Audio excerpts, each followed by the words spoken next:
Welcome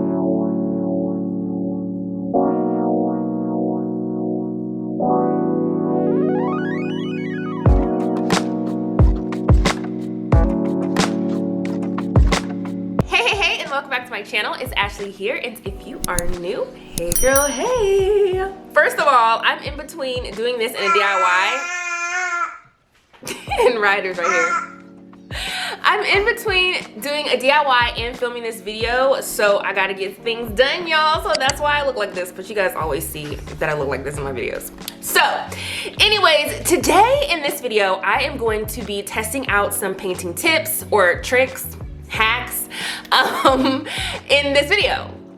So getting to what this video is about, I'm going to be testing out some painting hacks or tricks that you can use while you are painting.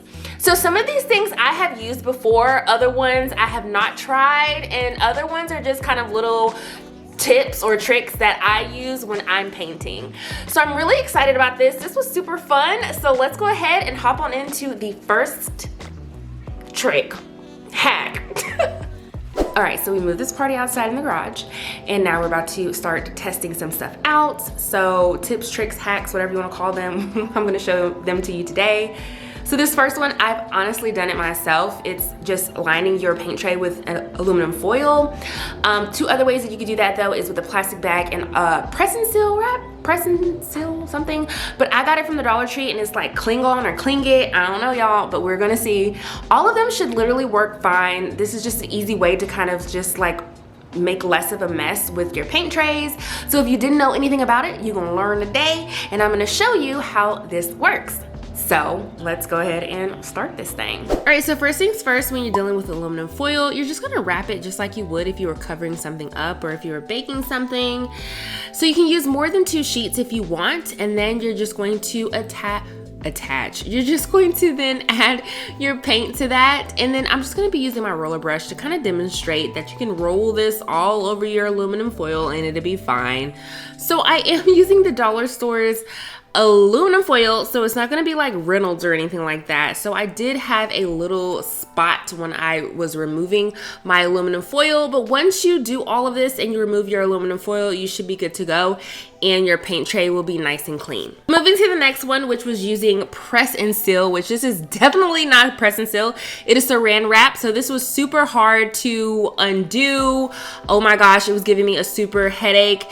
The press and seal is really worth the extra, what, $3 and some change that you would pay for it, because this saran wrap wasn't working and I literally balled it up and like threw it in the trash, so no.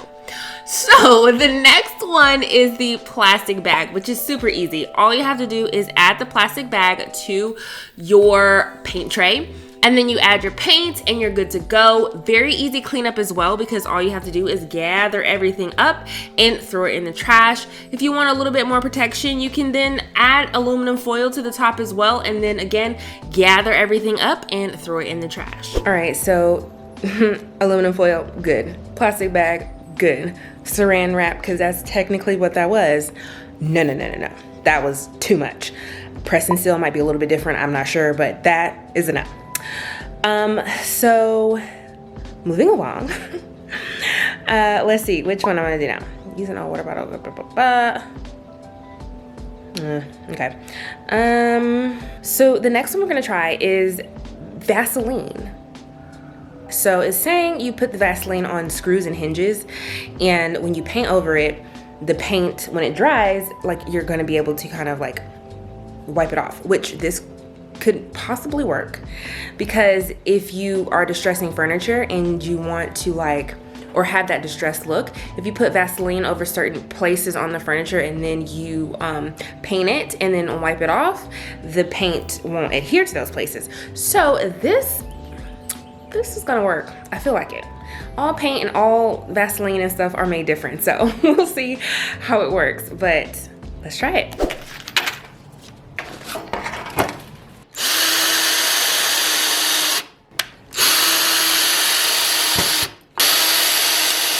Okay, so after the little ASMR session, we are ready to add our petroleum jelly. So I'm just adding the petroleum jelly with my finger first, and then I was like, oh my gosh, this is getting all over my wood. So I should probably use a paintbrush to do this. So I'm just taking a tiny little paintbrush and I'm going to paintbrush over my screws that I put. You can do this on screws or you can do this on hinges, so that it will protect it from the paint. And then now I'm just going to roll some paint onto this piece of wood. After I did that, of course, I just let it dry, and now I'm just going to take a damp cloth and I'm going to rub these clean. So I just have to mention that you see how the wood split? This is why you want to drill your holes before you add your screws. So anyways, this worked. As you can see, I would definitely use like a smaller paintbrush to just make sure you're staying in specific areas so that you won't be taking off all of your paint. All right, so moving along to the next hack, which is my hack that I'm gonna share with you guys. And it is using one of these Foam Pro yellow plastic snap-on lids. They're very, very inexpensive. They're like 97 cents or something like that at like Home Depot. And one size fits a pint, quart, or a gallon, and all you do is you snap this onto the spout of your paint can, and then you can pour it freely, and there's no mess at all. So this paint is kind of really thick. I don't know what's going on here.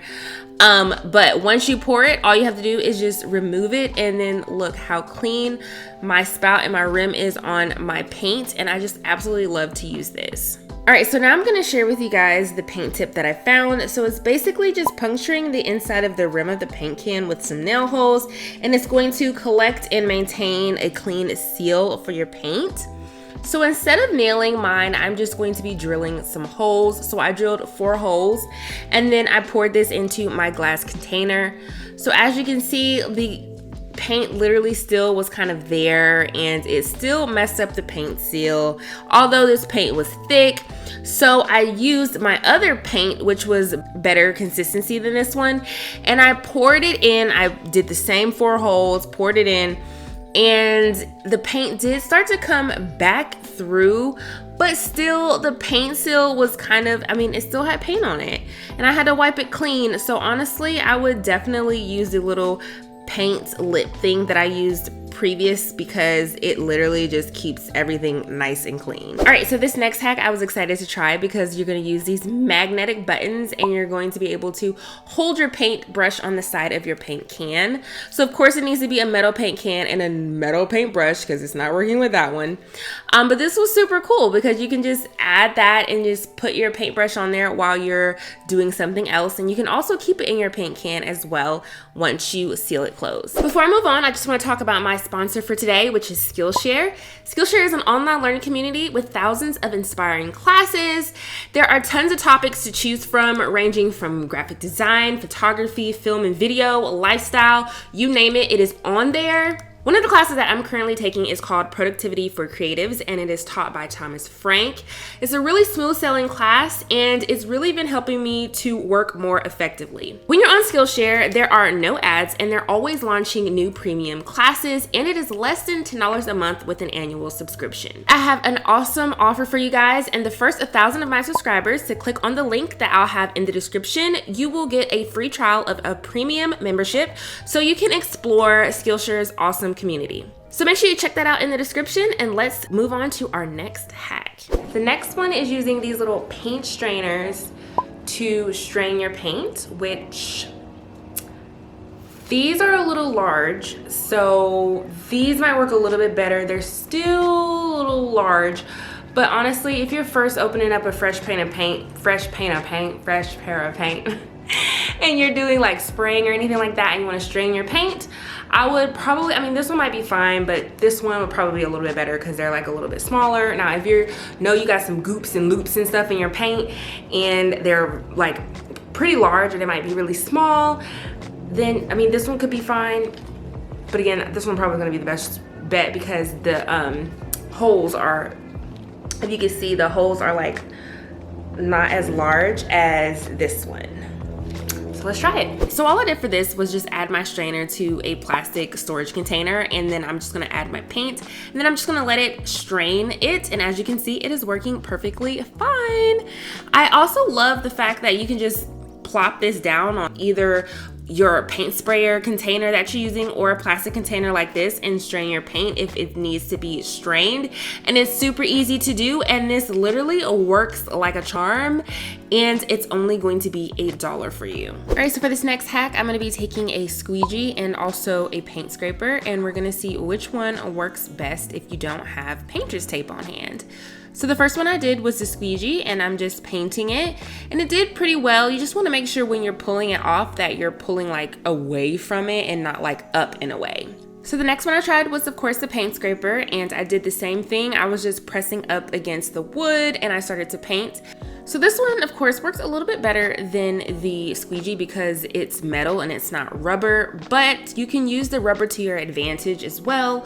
So either one of these would work if you didn't have painter's tape on hand. The next tip or hack is using a Q-tip to clean up your paint. So I've done this before.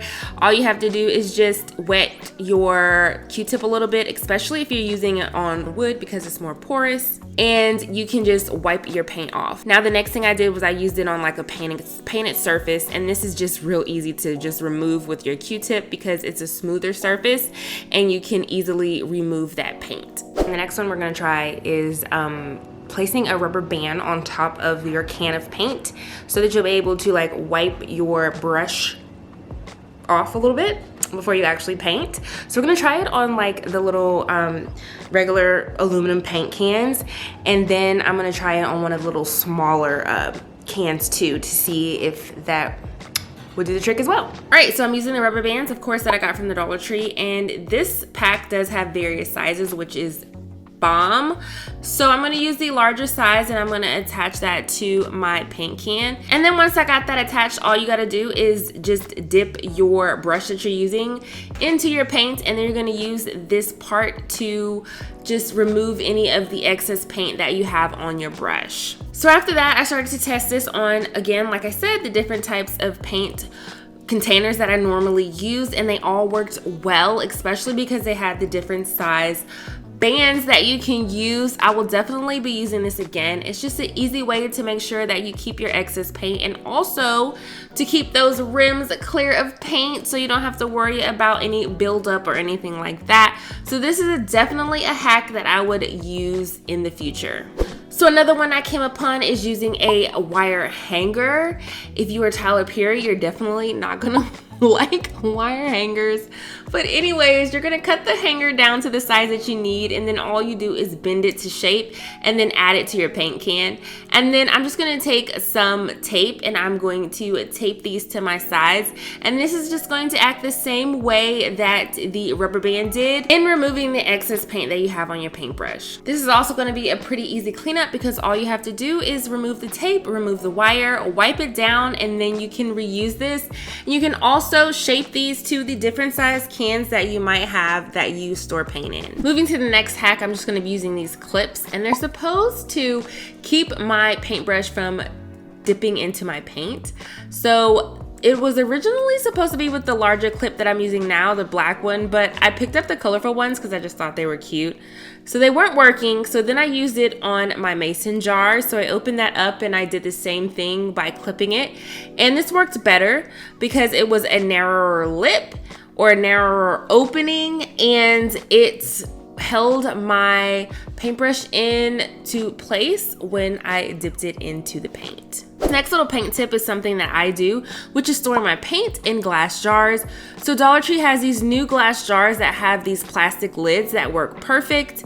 If not though, you can always use their mason jars, which I absolutely love. They're $1 and they have the tops that are closed. So if you don't have that top portion that closes the paint, you can definitely just add some aluminum foil to the top, add that rim, and you're good to go. Now I wouldn't store this for like 24 hours, but if you're going away for a little while and want to come back, you can do that. But I just love using their mason jars because they're $1 and they're good for storing paints. Moving along, so the next one is using like shower curtains and a tarp.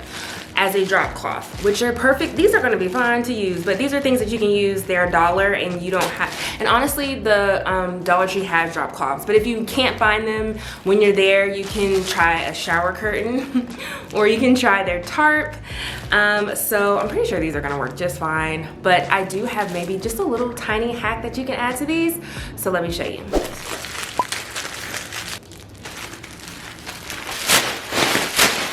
Okay, so the hack I'm gonna share is literally just taking duct tape and taping it to the area where you're gonna use your shower curtain, your tarp, or your drop cloth, and it's just going to keep everything in place, so when you are walking on it, you won't be moving it around and things like that, so you don't have to worry about all of that when you are painting whatever you're painting. All right, so I'm gonna test this out. It should definitely work, and this should not move at all, so let's see.